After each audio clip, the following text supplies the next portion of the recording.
Alhamdulillahi Rabbil Alamin. Alhamdulillahilladzi ahyana ba'dama amatana wa ilaihin nusur. Wassalatu wassalamu ala asrafil anbiya'i wal mursalin, sayyidil mursalin Muhammad bin Abdillah la nabiyya ba'dah, wa ala alihi wa ashabihi wa man tabi'ahum bi ihsanin ila yaumiddin. Rabbi shrah li sadri wa yassir li amri wahlul 'uqdatam min lisani yafqahu qawli. Amma ba'd. Yang saya hormati dan saya muliakan pengurus dan jemaah Masjid 5M, yang saya hormati dan saya muliakan saudara-saudara saya, para ustaz, para dai yang sempat hadir pada subuh hari ini, serta lebih khusus yang saya hormati, saya banggakan dan saya cintai karena Allah, saudara saya, member komunitas pejuang subuh yang sempat hadir pada subuh hari ini, yang insya Allah semuanya dimuliakan dan dirahmati oleh Allah Subhanahu wa ta'ala. Bersyukur kepada Allah Subhanahu wa ta'ala dengan mengucapkan alhamdulillahi rabbil alamin. Bersalawat kepada baginda Rasulullah Muhammad sallallahu alaihi wasallam dengan mengucapkan Allahumma salli ala sayyidina Muhammad wa ala ali sayyidina Muhammad. Seluruh yang hadir yang insya Allah sama-sama dimuliakan dan dirahmati oleh Allah Subhanahu wa ta'ala. Alhamdulillah, pada hari ini kita sudah berada di penanggalan tanggal 26 Juni 2022 atau bertepatan dengan 26 Zulkaidah 1443 Hijriah, atau kurang lebih 3 hari 4 hari ke depan kita akan memasuki bulan Zulhijjah. Berbicara tentang bulan Zulhijjah, tentunya ada suatu peristiwa bagi kita umat Islam yang tentunya kita akan kenang setiap tahun dan sepanjang masa, yaitu peristiwa di mana Nabi Ibrahim alaihi salam menyembelih anaknya Ismail, Nabi Ismail alaihi salam. Tentunya jika berbicara tentang penyembelihan Nabi Ibrahim kepada anaknya Nabi Ismail alaihi salam, pasti kita senantiasa mengenang 3 figur, yaitu Nabi Ibrahim alaihi salam, Nabi Ismail alaihi salam, dan seorang perempuan ibunda Nabi Ismail alaihi salam, yaitu Siti Hajar.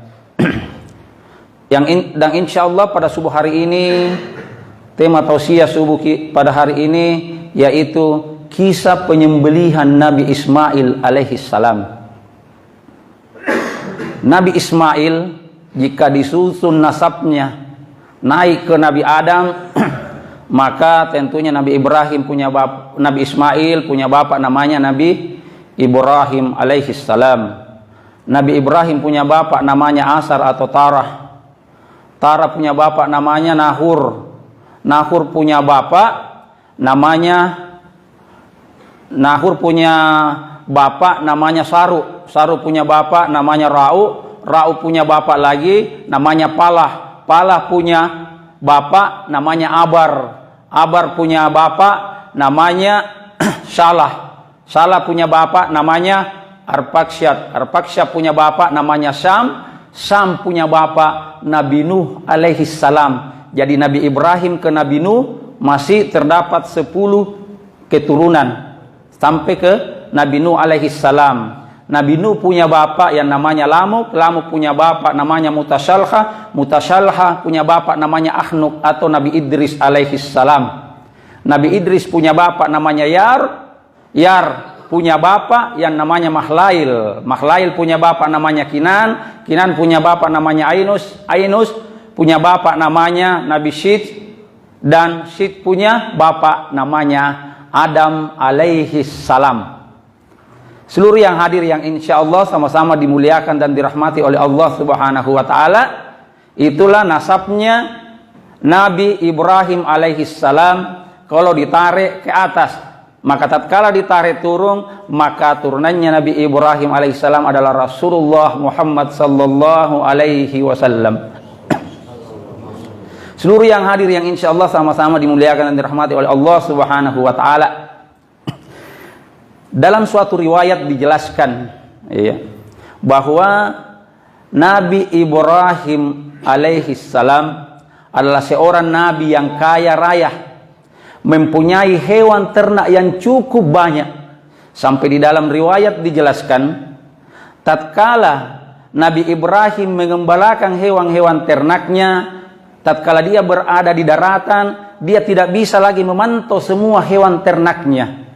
Maka untuk memantau hewan ternaknya, maka Nabi Ibrahim alaihi salam mesti naik di atas bukit sehingga dia bisa memantau semua hewan-hewan ternaknya yang ada di bawah. Saking banyaknya hewan ternaknya Nabi Ibrahim alaihi salam. Maka suatu ketika Jibril datang menemui Nabi Ibrahim alaihi salam dengan merubah wujud sebagai seorang tua yang sedang melaksanakan musafir. Datang menemui Nabi Ibrahim. Apa kata lelaki tua ini yang tak lain adalah malaikat Jibril? Wahai Tuan, saya ini adalah seorang musafir. Saya sedang lapar. Apakah Tuan mau memberikan kepada saya 1 ekor domba Tuan sebagai bekal dalam perjalanan saya? Maka apa kata Nabi Ibrahim alaihi salam? Wahai Tuan, engkau cukup mengucapkan Subuhun Qudusun Rabbuna wa Rabbul Malaikati warruh. Setelah engkau mengucapkan, silahkan ambil 1/3 dari hewan ternak saya. Kemudian Ibrahim melanjutkan, jika Tuan membaca 1 kali lagi Subuhun Qudusun Rabbuna wa Rabbul Malaikati warruh, maka engkau boleh mengambil separuh dari hewan-hewan ternak saya. Dan apabila engkau membaca sekali lagi, mencukupkan 3 kali, maka terserah Tuan berapa banyak yang Tuan hendak ambil dari hewan-hewan ternak saya. Maka pada saat itu Jibril, orang tua ini antara lain adalah Jibril yang berubah wujud, berkata kepada Nabi Ibrahim alaihissalam, wahai Ibrahim, sesungguhnya saya ini adalah malaikat Jibril yang memang turun diutus untuk menguji kepadamu apakah engkau memang layak dikatakan sahabat dengan Allah, kekasih Allah, Khalilullah. Maka ternyata malaikat Jibril diutus oleh Allah Subhanahu wa taala untuk menguji bagaimana kedermawanan seorang Nabi Ibrahim alaihi salam. Olehnya itu zikir Subuhun Qudusun Rabbuna wa Rabbul Malaikati warruh lebih berharga daripada hewan-hewan ternaknya yang dimiliki oleh Nabi Ibrahim alaihissalam. Sampai dalam suatu riwayat dijelaskan, kalau Nabi Ibrahim alaihissalam berkurban, maka dia berkurban 100 ekor onta, 100 ekor onta, 300 ekor sapi, 1000 ekor kambing. Coba kita bayangkan berapa kira-kira nilainya. Kalau 100 ekor onta dikali 30 juta saja sudah 3 miliar. Terus kalau dia memotong 300 ekor sapi dikali 15 juta, 4,5 miliar. Kambing 2,5 juta dikali 1000. Kira-kira berapa nilainya semua kalau Nabi Ibrahim berkorban? Maka pada tatkala itu orang-orang memuji kedermawanan Nabi Ibrahim alaihissalam. Bahkan malaikat pun takjub melihat bagaimana kedermawanan Nabi Ibrahim alaihissalam. Karena Nabi Ibrahim alaihissalam banyak mendapatkan pujian, maka Nabi Ibrahim pun berkata pada saat itu, andai saja Allah Subhanahu wa taala memberikan saya, mengaruniakan saya anak, dan Allah memerintahkan untuk menyembelih, maka apa kata Nabi Ibrahim? Maka aku pun akan menyembelih anakku tersebut. Nabi Ibrahim pada saat itu memang belum dikaruniai oleh seorang anak, yang mana usianya pada saat itu sudah 86 tahun. Iya, belum dikaruniai seorang anak di usia 86 tahun. Namun ini adalah betul-betul suatu ujian bagi Nabi Ibrahim alaihissalam, suatu penantian dan harapan untuk mendapatkan anak. Maka di dalam Al-Quran di surah Syaffat ayat 100 di sana dijelaskan Nabi Ibrahim tidak pernah berhenti berdoa memohon kepada Allah Subhanahu wa taala, Rabbi habli minas salihin, ya Allah karuniakanlah aku anak yang saleh. Maka Allah mengabulkan doa Nabi Ibrahim alaihissalam, ya, dengan kabar gembira akan lahirnya seorang anak yang saleh dan baik. Siapa? Yaitu kabar gembira tentang lahirnya Nabi Ismail alaihissalam yang telah diangkat oleh Rasulullah SAW, di mana pada saat itu Hajar istri Nabi Ibrahim hamil. Ya. Jadi istrinya Nabi Ibrahim itu ada dua, ada Sarah, ada Siti Hajar. Dari Sarah lahir Ishak, Nabi Ishak lahir Nabi Yakub lahir Nabi Yusuf dan seterusnya ke bawah. Sementara dari Siti Hajar lahir Nabi Ismail alaihissalam. Ya. Maka lahirlah Nabi Ismail alaihissalam dari ibunya yang bernama Siti Hajar. Tatkala anak itu masih menyusui pada ibunya, ya, di dalam riwayat lain dijelaskan bahwa Siti Sarah cemburu, ya, mengetahui kehamilannya Siti Hajar, maka berkata Sarah bahwa apabila lahir anak ini engkau bawa pergi meninggalkan tempat ini. Di riwayat lain dijelaskan Nabi Ibrahim alaihissalam mendapatkan perintah dari Allah Subhanahu wa taala untuk membawa Siti Hajar dan anaknya Nabi Ismail alaihissalam ke suatu tempat yaitu Mekah. Maka dibawalah Siti Hajar bersama anaknya yang masih menyusui Ismail ke Mekah. Tatkala tiba di Mekah pada saat itu, Nabi Ibrahim malah meninggalkan Siti Hajar bersama dengan Ismail. Maka Siti Hajar pun menyusul di belakang Ibrahim sambil berteriak dan berkata, wahai Ibrahim, hendak kemana engkau? Apakah engkau hendak meninggalkan kami sendiri? Meninggalkan kami maksudnya bersama dengan anaknya di tempat ini. Sementara di tempat ini tidak ada makanan, tidak ada minuman dan orang-orang. Berulang kali Siti Hajar mengulangi kalimat tersebut, tapi jangankan balik menoleh pun Nabi Ibrahim alaihissalam tidak menoleh. Kemudian Siti Hajar berkata lagi kepada Ibrahim, wahai Ibrahim, apakah ini perintah Allah? Barulah berkata Nabi Ibrahim bahwa ya betul ini adalah perintah Allah. Maka Siti Hajar pun berkata, kalau memang ini perintah Allah, maka kami tidak akan disia-siakan. Maka kembalilah Siti Hajar bersama dengan anaknya, yang mana pada saat ditinggalkan oleh Nabi Ibrahim alaihissalam hanya dibekali dengan suatu wadah atau geriba yang berisi dengan kurma, dengan wadah yang berisi air. Tatkala air persiapannya sudah habis, Siti Hajar haus, anaknya pun Ismail haus, sehingga Ismail pada saat itu merengek-rengek karena kehausan. Maka Siti Hajar pun berusaha pergi mencari air untuk anaknya. Maka dia pun menuju suatu bukit yang tidak jauh darinya, yaitu Bukit Safa.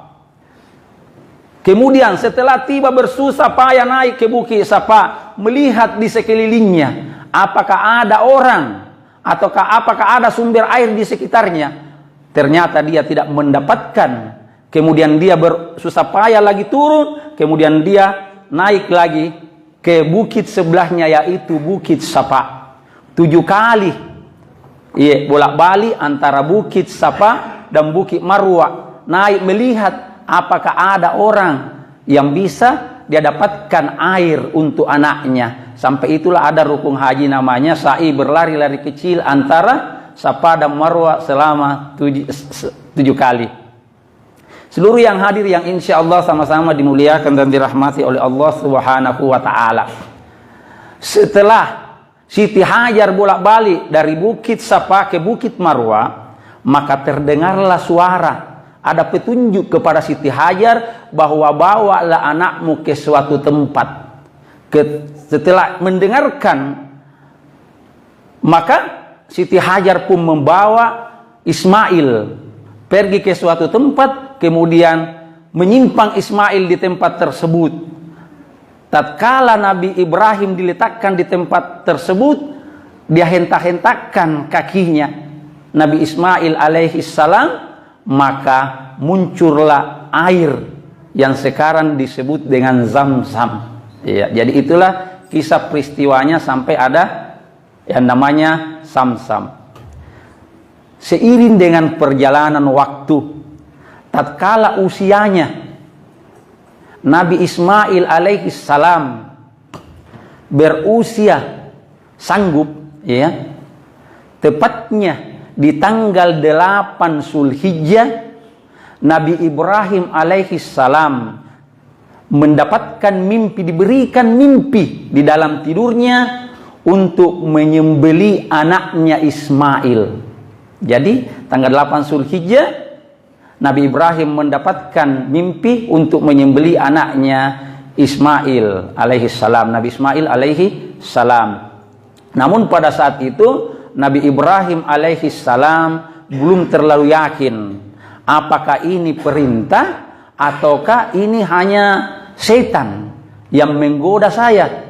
Iya. Apakah ini betul-betul perintah Allah ataukah hanya setan yang menggoda saya? Jadi pada saat itu betul-betullah Nabi Ibrahim merenungkan apakah ini perintah Allah atau setan, sehingga pada hari itu tanggal 8 Zulhijjah disebut dengan hari perenungan atau hari renungan, atau disebut dengan hari tarwiyah. Iya, sehingga kita dianjurkan, disunahkan berpuasa di tanggal 8 Zulhijjah, yaitu puasa tarwiyah. Kata Rasulullah SAW dalam suatu hadis, barang siapa yang berpuasa pada tanggal 1 sampai 9 Zulhijjah, maka setiap harinya akan diberikan ganjaran pahala sama dengan pahala 1 bulan puasa. Apabila dia berpuasa di tanggal 8 Zulhijjah hari tarwiyah, maka dia diberikan imbalan pahala sama dengan dia puasa setahun. Apabila dia berpuasa di hari Arafah 9 Zulhijjah, maka dia mendapatkan pahala 2 tahun. Artinya apa? Diampuni dosanya setahun yang lalu, ya, dan setahun yang akan datang. Seluruh yang hadir yang insya Allah sama-sama dimuliakan dan dirahmati oleh Allah Subhanahu wa ta'ala. Pada tanggal 9 Zulhijjah, Nabi Ibrahim alaihi salam kembali bermimpi, iya, mendapatkan perintah untuk menyembeli anaknya. Maka pada saat itu Nabi Ibrahim mulai, iya, teringat, tersadar tentang nasarnya, iya, nasarnya yang telah diucapkan dulu, bahwa jangankan hewan-hewan ternak saya ini, iya, saya pun jika punya anak dan diperintahkan untuk menyembeli, maka saya pun akan menyembelih. Maka di dalam mimpi Nabi Ibrahim, wahai Ibrahim, tunaikan nasarmu, wahai Ibrahim, tunaikan nasarmu. Maka Nabi Ibrahim sudah mulai agak yakin bahwa ini adalah perintah dari Allah Subhanahu wa ta'ala, sehingga pada saat itu disebut dengan hari Arafah, hari pengetahuan. Di situ sudah mulai Nabi Ibrahim alaihissalam mengetahui bahwa ini adalah perintah dari Allah. Maka tepatnya di tanggal malam 10 Zulhijjah, Nabi Ibrahim kembali bermimpi untuk menyembeli anaknya. Maka keesokan harinya dia menjumpai Ismail dan istrinya Hajar sambil berkata kepada Hajar, wahai istriku Hajar, silahkan engkau mandikan anakmu, pakaikan pakaian terbaiknya, karena saya akan membawa Ismail untuk bertemu dengan Allah Subhanahu wa ta'ala.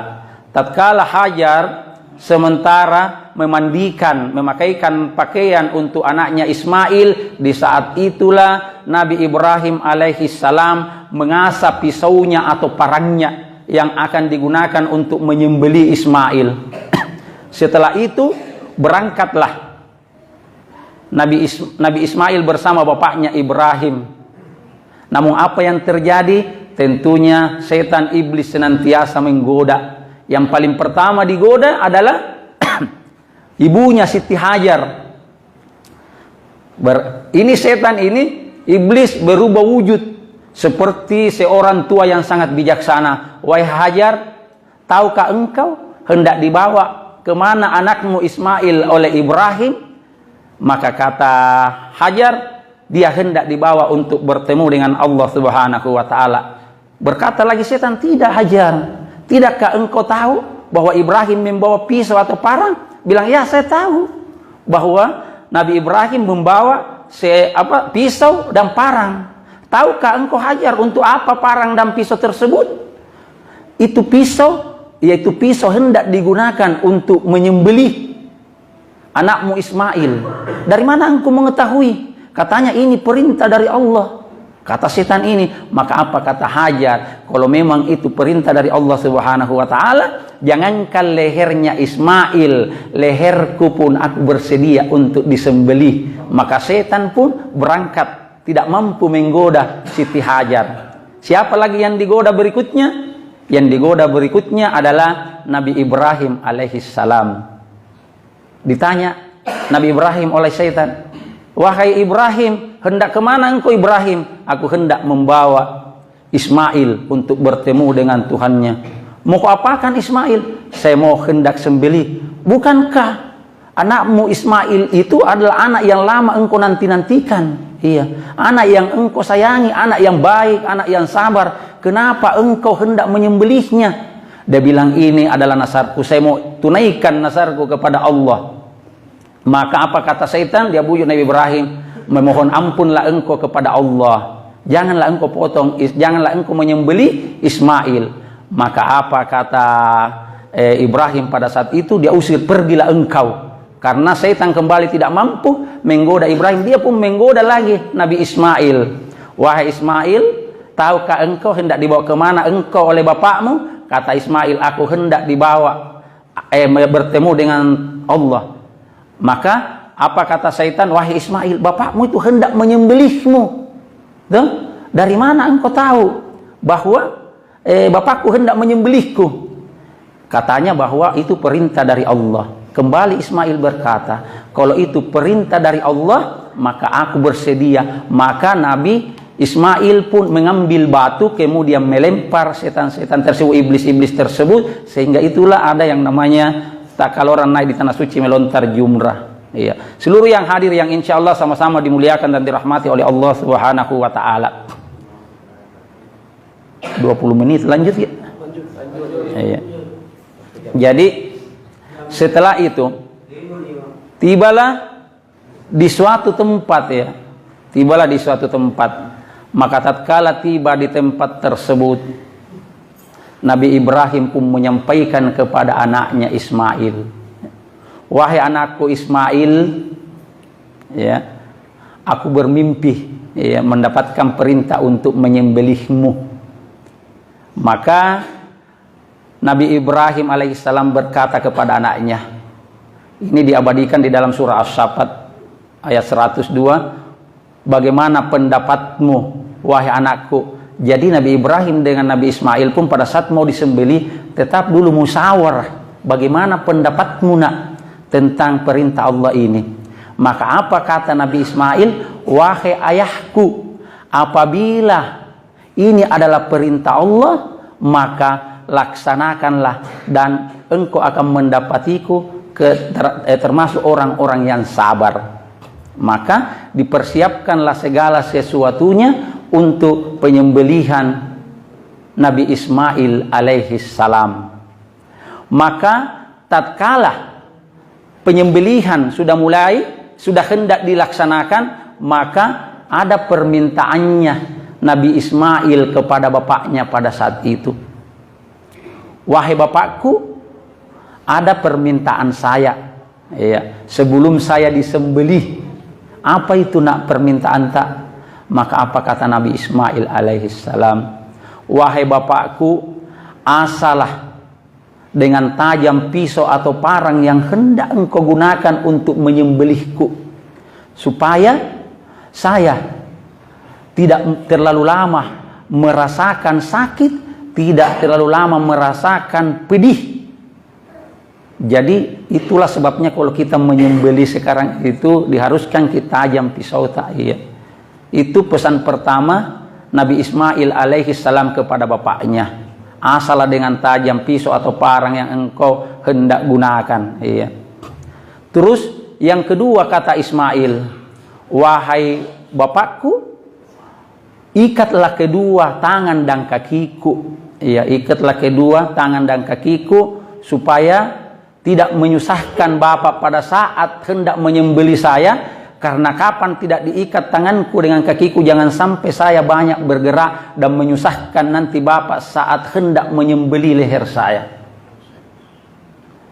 Kemudian yang ketiga permintaannya Nabi Ismail alaihissalam, wahai bapakku, saya mohon, ya, pada saat engkau sembelih leherku, saya mohon jangan engkau lihat, jangan engkau lihat tatap mukaku, wahai bapakku, wahai ayahku, karena saya khawatir apabila engkau menatap wajahku, engkau merasa iba dan sedih melihatku, sehingga bisa jadi karena engkau iba dan sedih melihatku, wahai ayahku, sehingga engkau tidak jadi menyembelihku. Kemudian apalagi pesannya Nabi Ismail alaihissalam kepada bapaknya, wahai bapakku, sekarang usiaku masih belia, belum ada yang bisa aku persembahkan untuk ibuku, belum ada yang bisa aku berikan kepada ibuku. Maka saya mohon ayahku, bapakku, mohon bajuku dijadikan, berikan kepada ibuku sebagai kenang-kenangan buat ibuku, supaya tatkala ibuku rindu dan ingat saya, cukuplah dia lihat, dia kenang baju ini, sehingga pada saat ayah bapak menyembelihku, mohon jangan sampai baju ini terkena darah, iya, karena yang saya khawatirkan jika terkena darah dan dilihat ibuku, pasti ibuku merasa sedih melihat. Dan yang terakhir, wahai bapakku, sampaikan salamku untuk yang terakhir kalinya kepada ibuku, dan berikanlah baju itu sebagai kenang-kenangan agar aku senantiasa bisa dikenang di setiap waktu. Maka setelah permintaan Ibrahim tersebut, permintaan Nabi Ismail kepada bapaknya, maka dilakukanlah penyembelihan, iya. Maka Nabi Ibrahim pun tatkala hendak menyembelih anaknya, dia pun bersedih. Dia bergantian, dia menatap parang yang dia pegang dengan mukanya Nabi Ismail alaihissalam. Maka tatkala penyembelihan itu pun tiba, Nabi Ibrahim pun alaihissalam meletakkan parang itu di atas leher anaknya Nabi Ismail alaihissalam. Namun apa yang terjadi? Atas izin Allah subhanahu wa ta'ala, parang itu pun tidak melukai sedikit pun leher Nabi Ismail alaihissalam. Bertanya Nabi Ismail, wahai bapakku, apa yang terjadi? Kenapa lama sekali? Maka berkata Nabi Ibrahim kepada anaknya Ismail, wahai anakku, pisau atau parang ini tidak dapat melukai lehermu. Maka berkata Nabi Ismail, wahai ayah, wahai bapakku, lepaskanlah ikatanku. Iya, jangan sampai Allah menganggap saya tidak ikhlas untuk disembelih. Iya, lepaskanlah ikatanku, dan saya mohon mukaku ditengkurapkan, jadi mukaku menghadap ke bumi, menghadap ke tanah. Maka dilakukanlah kembali Nabi Ibrahim. Kemudian tetap pisau atau parang yang digunakan untuk menyembelih lehernya Nabi Ismail alaihissalam tidak memakan lehernya, pisau itu tidak mencederai atau melukai sedikit pun leher dari Nabi Ismail. Kemudian itulah sebabnya ada firman Allah Subhanahu wa taala di dalam surah As-Saffat bahwa wahai Ibrahim, engkau telah membenarkan mimpimu. Artinya apa? Engkau telah betul-betul meyakini bahwa itu betul adalah mimpi dari Allah Subhanahu wa taala, dan demikianlah kami membalas orang-orang yang baik. Maka Allah Subhanahu wa taala memerintahkan malaikat Jibril membawa seekor domba dari surga sebagai ganti Nabi Ismail alaihi salam. Maka disembelilah domba itu oleh Nabi Ibrahim alaihi salam. Pada saat itulah malaikat Jibril alaihi salam mengumandangkan takbir, Allahu Akbar, Allahu Akbar, Allahu Akbar. Kemudian dilanjutkan oleh Nabi Ibrahim, La ilaha illallah wallahu akbar. Kemudian dilanjutkan oleh Nabi Ismail alaihi salam, Allahu Akbar walillahil ham. Demikianlah kisah singkat tentang proses penyembelihan Nabi Ibrahim terhadap anaknya Nabi Ismail alaihi salam. Kalau ada benarnya itu datangnya dari Allah Subhanahu wa taala, kalau ada salahnya itu mutlak datangnya dari saya pribadi. Cukup sekian dan demikian. Wallahul muwaffiq ila aqwamit thariq. Assalamualaikum warahmatullahi wabarakatuh.